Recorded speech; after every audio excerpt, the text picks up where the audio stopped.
So we're going to now have our final speaker, Andreia Nobre. She's from Brazil. She's a journalist at QG Feminista and 4W Pub, writer and author of Grumpy Guide to Radical Feminism, volunteer for several women's campaigns such as Esquerda Sem Misogynia, Leftists Without Misogyny, Filia and Purple Ribbons, amongst others. She'll be talking about news reporting, how it is failing the public about the real issues which women face in patriarchal societies by using ambiguous language that spread men's rights narratives, blaming female victims of male violence. So thank you so much, Andreia, and over to you. I'd like to add to this debate today by talking about the difficulties that the women's rights movement has in talking about issues that matter to women. The first difficulty is that journalism is still a male-dominated industry. That makes the mainstream narrative a male narrative. The next difficulty that we have in talking about issues that matter to women is the fact that in most developing countries, it is already more difficult for women to even become journalists. When I was studying journalism at university level, I was told by all male teachers that I would never become a journalist because I was a woman. One male teacher said, "Don't mind them. Of course you're going to become a journalist. You will be a wonderful fashion journalist." I graduated, but of the 60 other people who studied with me, only 2 now remain as journalists. Me as a freelance journalist and another man. When I moved from Brazil to Portugal in 2004, this was a situation I found. There were these male journalists writing for print newspapers. Then, on the online version of the same newspapers, you would see the same men writing and signing shorter versions of what you see in the print versions.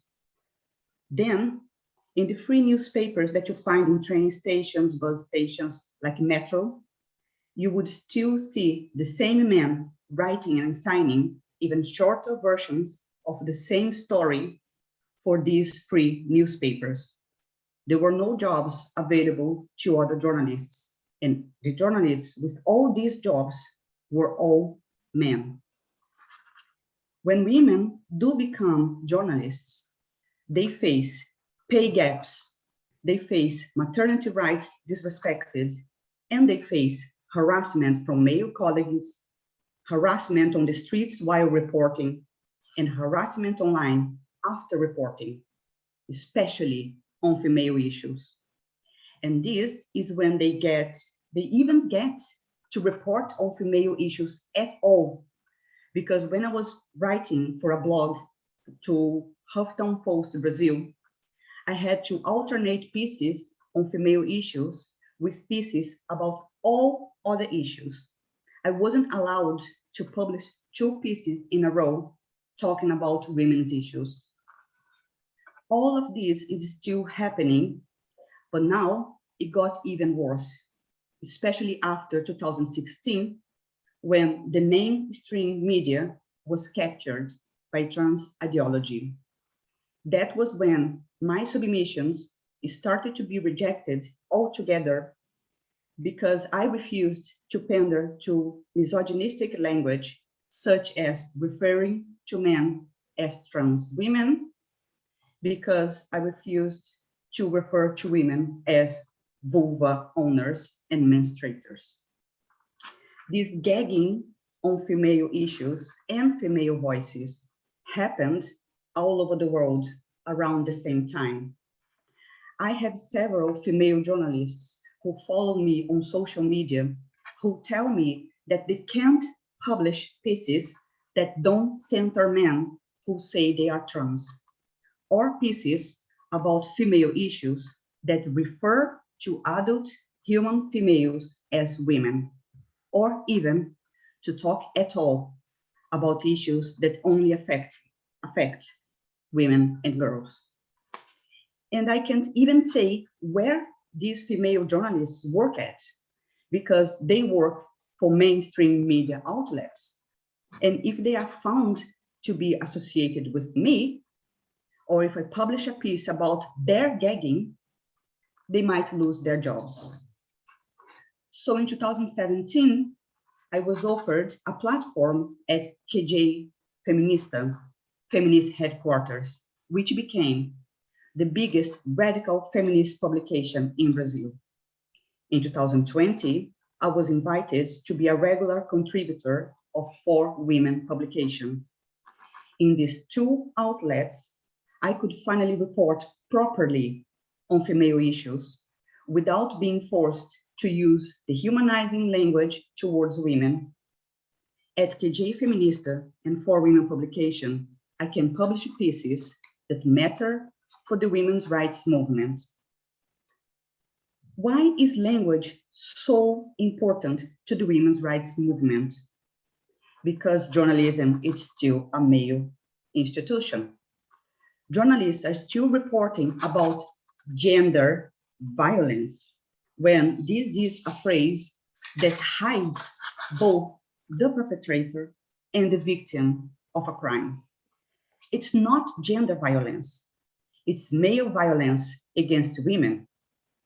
Mainstream media still reports that a woman was raped without naming the aggressor. We have a law in Brazil called Maria da Penha. Maria da Penha is a woman who was so badly beaten up by her ex-husband that nowadays she is in a wheelchair for life. This law was not created because people beat people.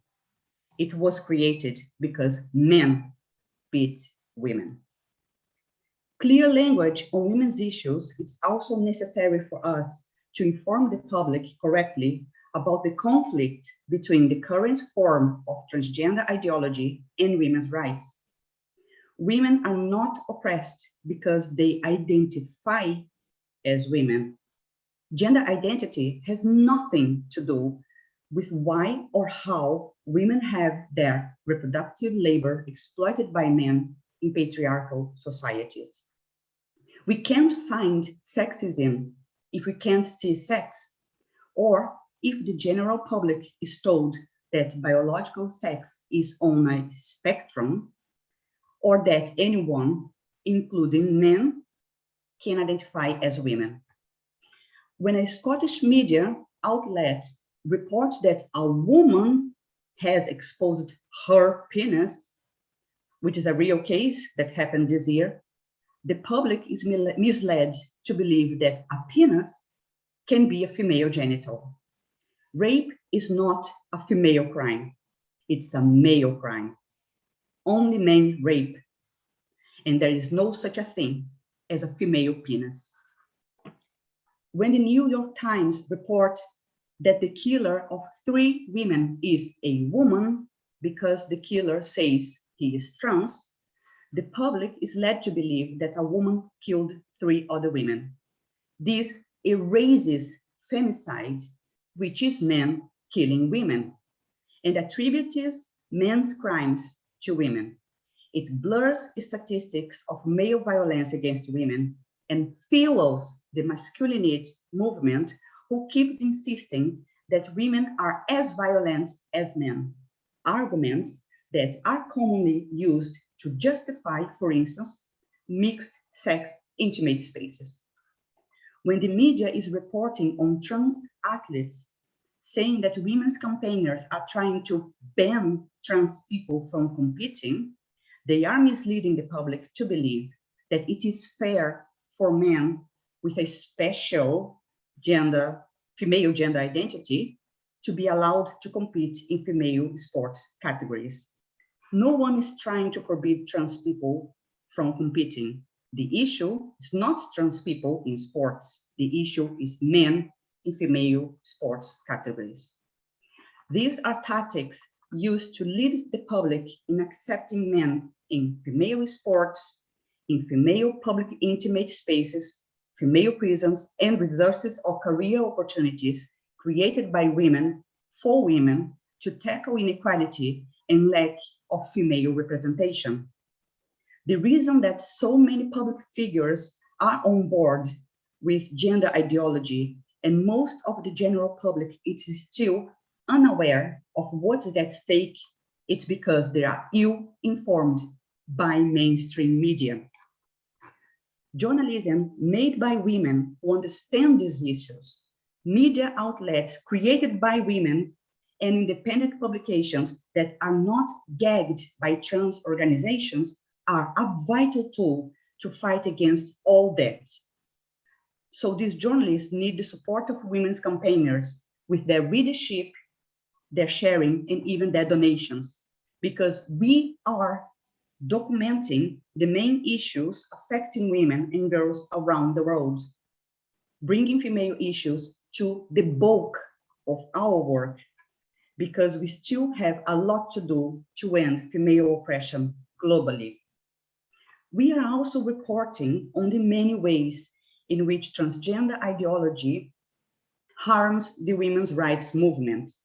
We are reporting on issues that the mainstream media sometimes and still simply refuses to touch because they say that these issues are too controversial. The definition of the word woman is not controversial, and the existence of women and girls are not debatable.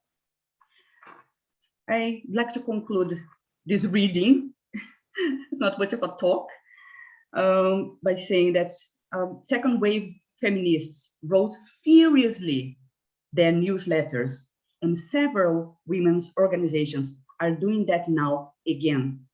But now, independent publications and female journalists around the world who are not afraid of reporting with clear language are stepping in to give a hand to the women's rights movement.